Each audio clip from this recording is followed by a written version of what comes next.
Hello, good morning everyone. कैसे हैं आप सभी। और हमारे यहाँ हुई है बारिश और मौसम हो चुका है ठंडा। और इतनी ज़्यादा ठंड हो चुकी है ना, क्योंकि उत्तराखंड में अभी बर्फ़बारी हो रही है, तो उसका असर तो यहाँ दिखने को मिलेगा ही। और आप लोगों के यहाँ ठंड कैसा है बताइएगा ज़रूर।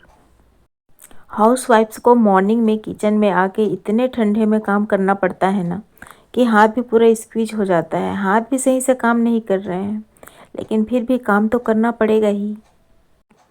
अभी मैं बना रही हूँ आलू कैबेज की सब्ज़ी और पराठा।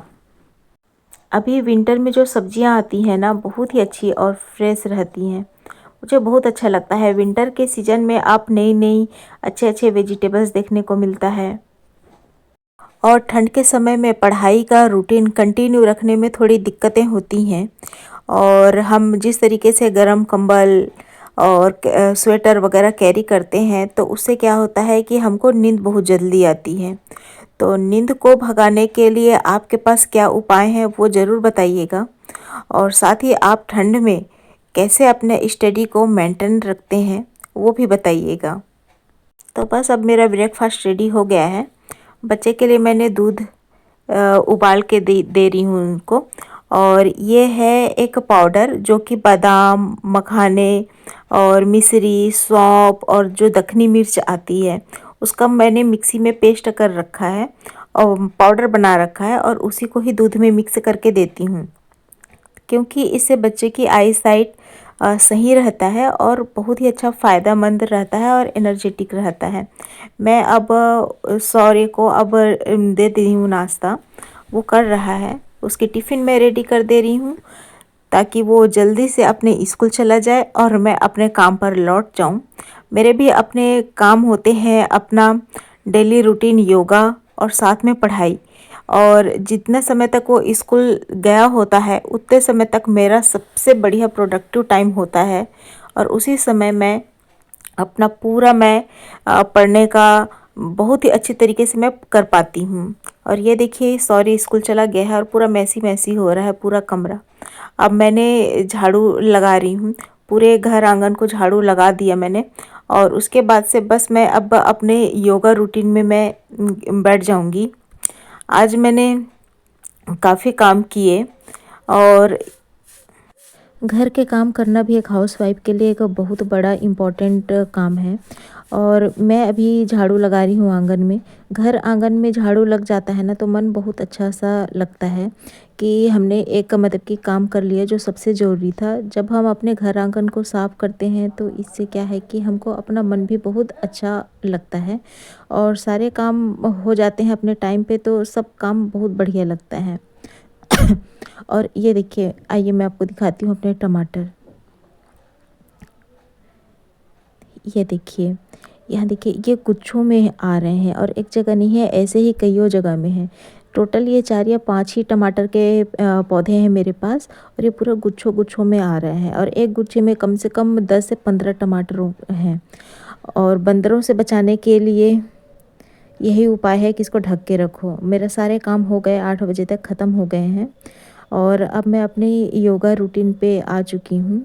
और अभी बॉडी स्ट्रेचिंग कर रही हूँ। अभी मैं धीरे धीरे स्ट्रेचिंग करने से क्या होता है कि हमारे जो बॉडी अभी ठंड के समय में जो जकड़ जाए रहता है, वो धीरे धीरे खुलता है। एक्सरसाइज करने से, हाथ पैर हिलाने से अच्छा रहता है शरीर में। मतलब कि गर्मी तो आती ही है, और इससे क्या है कि हम पूरा दिन हम बहुत ही अच्छा एनर्जी फील करते हैं, लो एनर्जी फील नहीं करते हैं। और यह काम भी हो जाता है, तो हमारा शरीर बहुत ही अच्छा हमको फील होता है कि हमने अपने शरीर के लिए काम किया है, हमने अपने लिए काम किया है। जो इजी इजी स्टेप्स हैं, उससे पहले मैं स्ट्रेचिंग कर लेती हूँ। हाथों का हो गया, गर्दन को रोटेट करना हो गया, लेग्स का हो गया। क्योंकि अभी विंटर में क्या होता है कि नस वगैरह में भी अकड़न बहुत ही ज़्यादा हो जाती है। तो चलिए पढ़ाई के बारे में बात कर लेते हैं कि जब भी आप पढ़ाई करते हैं, तो हमेशा आप लिख लिख कर पढ़ाई करो। क्योंकि जितना हम लिख के पढ़ाई करते हैं ना, तो वह हमारे दिमाग पे बैठ जाता है अच्छी तरीके से।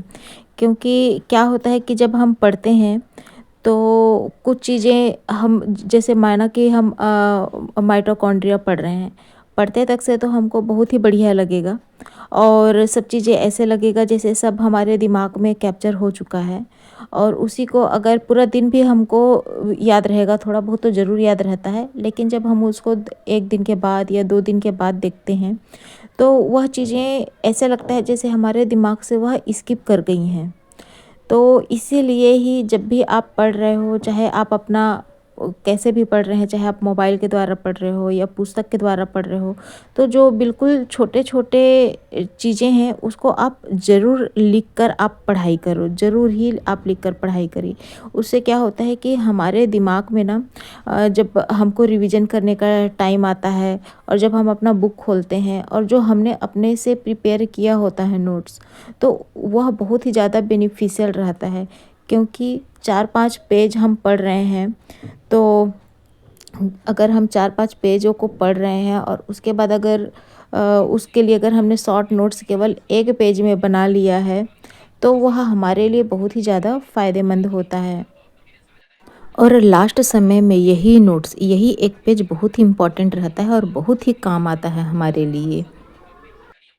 मैं अपने पढ़ाई की रूटीन के बारे में बताती हूँ कि मेरा मॉर्निंग मतलब कि 8 से साढ़े 8 बजे सवेरे से लेकर रात के 11 बजे तक बिल्कुल पढ़ाई के लिए ही टाइम रहता है और इसमें जैसे कि कुछ घर के काम हैं जिसमें मुझे कभी बर्तन धोने हैं और अपने लिए खाना बनाना है, नहाना है, तो ये सारे काम जो ब्रेक के पढ़ाई के दौरान जो ब्रेक के लिए होता है उसको मैं इसके लिए मैं उपयोग में लाती हूँ और पूरा दिन मेरे लिए अपने पढ़ाई के लिए ही रहता है। और कंप्लीट नींद मुझे लेना बहुत ही अच्छा लगता है क्योंकि अगर मैं कंप्लीट नींद लेती हूँ तभी मेरा पूरा दिन का सारा काम सही से टाइम से मैनेज हो पाता है। मेरे घर तो कोई खाना पकाने वाली नहीं आती, न झाड़ू पोछा लगाने वाली नहीं आती, तो सारा चीज़ मैं ही खुद करती हूँ। तो मैं अपने अकॉर्डिंग ही मैं पढ़ाई करती हूँ और आप भी अपने जब भी आप लोगों को आपके अपने कंफर्टेबल जोन जो रहता है उसमें ही आप पढ़ाई करें तो वही आपके लिए सबसे बेस्ट होगा। और पढ़ते समय हमें मतलब कि अगर नींद आती है तो क्या करना चाहिए, इसके लिए मैं अभी बताती हूँ। तो देखिए हम रात में बैठते हैं तो नींद सी आने लगती है और कभी-कभी ये होता है कि दिन में भी हमको नींद आने लग जाती है। तो मैं 2-3 चीज़ें बताती हूँ कि क्या पता ये आप लोगों के साथ ये काम आ जाए। तो जैसे कि माना कि आप पढ़ाई कर रहे हैं तो आप एक पानी का बॉटल ज़रूर रखें कि जब भी आप लगे कि आपको नींद आ रही है तो आप पानी पी लीजिए, बीच-बीच में आप पानी पी लीजिए। और दूसरा बात ये है कि आप जो भी आपने पहले का लिखा हुआ है आप उसको रिवीजन कर सकते हो, टहलते हुए आप रीडिंग कर सकते हो, तो इससे क्या है कि आपको नींद कम आएगी। और तीसरा सबसे ज़्यादा इम्पॉर्टेंट ये है कि नींद आती है आपको पढ़ते हुए, तो जिस चीज़ में आपका इंटरेस्ट है, आपका जो इंटरेस्टिंग सब्जेक्ट है, आप उसको आप पढ़ सकते हैं। और इससे क्या होगा कि नींद आने की तो बात ही ख़त्म, क्योंकि ऐसे में जो हमारी इंटरेस्टिंग चीज़ होती है उसे नींद आएगी ही नहीं, हम उसी में ही खो जाते हैं। और ज़्यादा हो गया तो आप 5 से 10 मिनट आप नैप ले सकते हैं। माना कि आप टेबल पे बैठे हो या बेड पर बैठे हो, तो ये नहीं है कि आपको नींद आ रही है तो आप बेड में बैठ गए, जिस जगह पर आप बैठे हो उसी जगह पर आप एक छोटा-सा आप नैप ले सकते हैं। उससे क्या होता है कि जो हमारा आलस्य होता है ना, तो वो भग जाता है और हम दोबारा मुँह धोकर आप दोबारा पढ़ने के लिए आप बैठ जाइए। तो यही है 3-4 बातें जो आप नींद आ रही है तो आपकी मदद कर सकती हैं। तो यही मैं आपको बात बताना चाह रही थी कि आप पढ़ो और आप कंटिन्यू बनो, और नींद वगैरह आ रही है या कुछ चीज़ें आ रही हैं तो ये सारा हमारा अपना ह्यूमन नेचर है, ये स्वाभाविक सी बात है। बस इसको आप दूर करिए, इस चीज़ के लिए सॉल्यूशन ढूँढिए और बस पढ़ाई में आप लग जाइए।